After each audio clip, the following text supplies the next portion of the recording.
জয় ঠাকুর। শ্রী শ্রী রামকৃষ্ণ পুঁথি চতুর্থ খণ্ডের অন্তর্গত প্রভুর মাহেশের রথে আগমন এই অংশের থেকে আমাদের পাঠ চলছিল। আজ পাঠ করব পৃষ্ঠা সংখ্যা 579 থেকে 580 এর কিছু অংশ পর্যন্ত। আজকের পাঠের মধ্যে দিয়েই প্রভুর মাহেশের রথে আগমন এই অধ্যায়ের সমাপ্তি ঘটবে, সেই সঙ্গে সঙ্গে চতুর্থ খণ্ডেরও সমাপ্ত হবে। আজ আমরা এক অদ্ভুত ঘটনা পাঠ করব। আমরা গত দিনের পাঠে দেখেছিলাম ঠাকুরের মাহেশের রথে গিয়ে গলার যন্ত্রণা বেড়েছে, এসে উঠতে পারছেন না শরীর নিয়ে। সেই সময় বেলা দ্বীপ্রহরে গিরিশ ঘোষ এসেছেন। গিরিশ ঘোষ এসে ঠাকুরের কাছে আবদার করে বললেন, তোমাকে খাবার খেতে হবে, ভাত খেতে হবে, আজকে অনেকদিন ভাত খাওয়া হয়নি। ঠাকুর বললেন, তরল খাবার খেতেই গলায় লাগছে, কি করে ভাত খাই রে? ঠাকুর বললেন, ওসব কথা চলবে না। গিরিশ ঘোষ বললেন, ওসব কথা চলবে না। তোমার তিন কোলে কেউ না থাকতে পারে, আমার একজন গুরুদেব আছেন যাকে স্বয়ং যম পর্যন্ত ভয় পায়। সত্যি কথা বলতে ঠাকুরই হচ্ছেন যে গিরিশ ঘোষের গুরুদেব। তাই তিনি বলছেন, আমার শ্রীগুরুকে স্বয়ং যম ভয় পায়। সেই শ্রীগুরুর বলে আমি বলছি, আমি এমন মন্ত্র দেব, ফু দেব, এই রোগ কোথায় চলে যাবে উড়ে।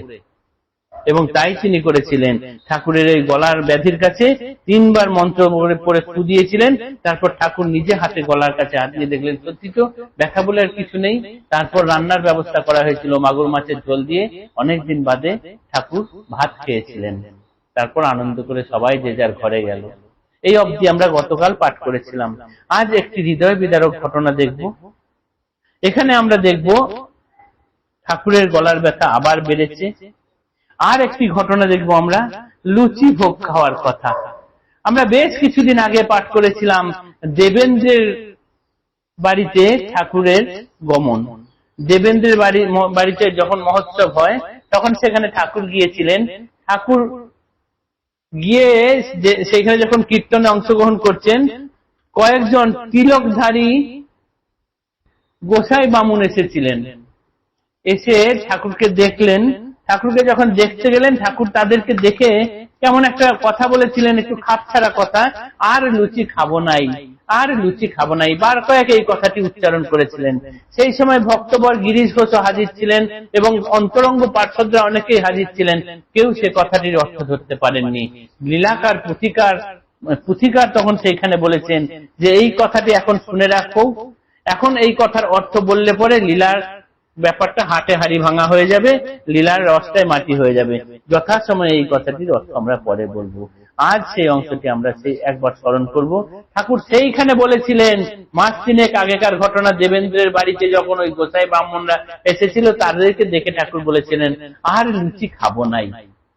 সেই দিন যে লুচি খেয়েছিলেন ঠাকুর, তারপর থেকে আজ পর্যন্ত কিন্তু তিনি আর লুচি খাননি। ঘটনা হলো সেটাই, এই যে আর লুচি খাবো নাই বলেছিলেন, সত্যি সত্যি তার লুচি ভোগ গলার ব্যথা হওয়ার সঙ্গে সঙ্গে কিন্তু সব থেকে আগে লুচিটাই বন্ধ হয়ে গিয়েছিল। আমরা এই অংশটি একবার পাঠ করি। এই চক সমাপনের দিনের যেদিন ঠাকুরকে ওই মাগুর মাছের ঝোল ভাত খাইয়েছেন গিরিশ ঘোষ, দিয়ে সবাই চলে গেল আনন্দে। তারপরের দিনের ঘটনার কথা বলছি। এই চক সমাপনের দিনের ঘটনা, পর দিনে পূর্ববৎ প্রবল বেদনা। এই অন্নভোগ হইল অন্নভোগ সায়, দারুণ যন্ত্রণা এত গলার ব্যথায়। প্রায় 3 মাস পূর্বে শুরু এই রোগ, তখন হইতে আগে বন্ধ লুচি ভোগ।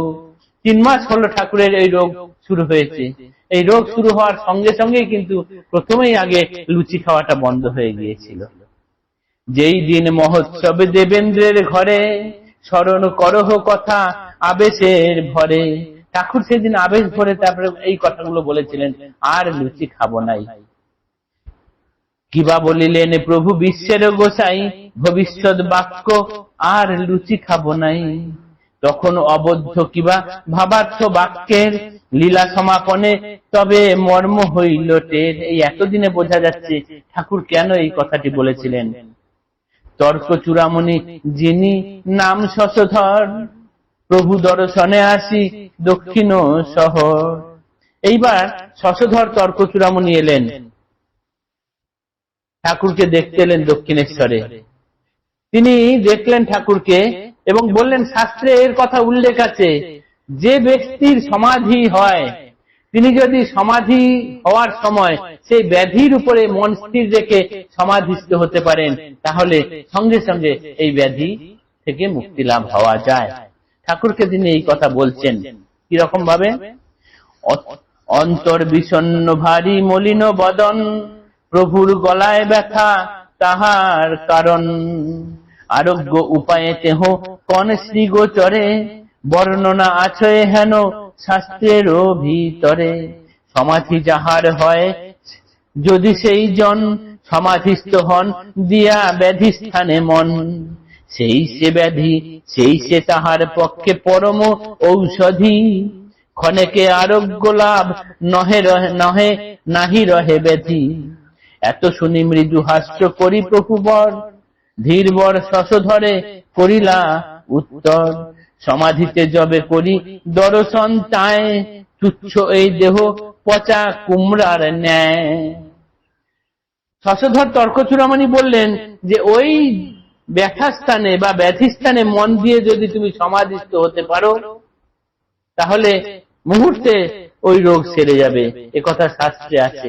ঠাকুর তখন মৃদু হাসলেন, হেসে শশধরকে বললেন, সমাধি অবস্থায় যখন আমি ব্রহ্ম আনন্দ ভোগ করি, তখন এই দেহটাকে পচা কুমড়োর মতো মনে হয়। কি করে আমি তখন এই দেহের মধ্যে মন বসাতে পারি? আছে কিনা আছে মোরে রহে না স্মরণ, কেমনে সম্ভব দিব ব্যথা স্থানে মন। শরীর আছে না গেছে সেটাই যখন মনে থাকছে না, এই ব্যথা জায়গায় পচা কুমড়োর মতো এই শরীরটার উপরে কি করে আমি মনটাকে টেনে এনে বসাবো? শ্রীমুখে শুনিয়া হেন কথার উত্তর, বাক্যহীন বিস্ময়ে আবিষ্ট শশধর।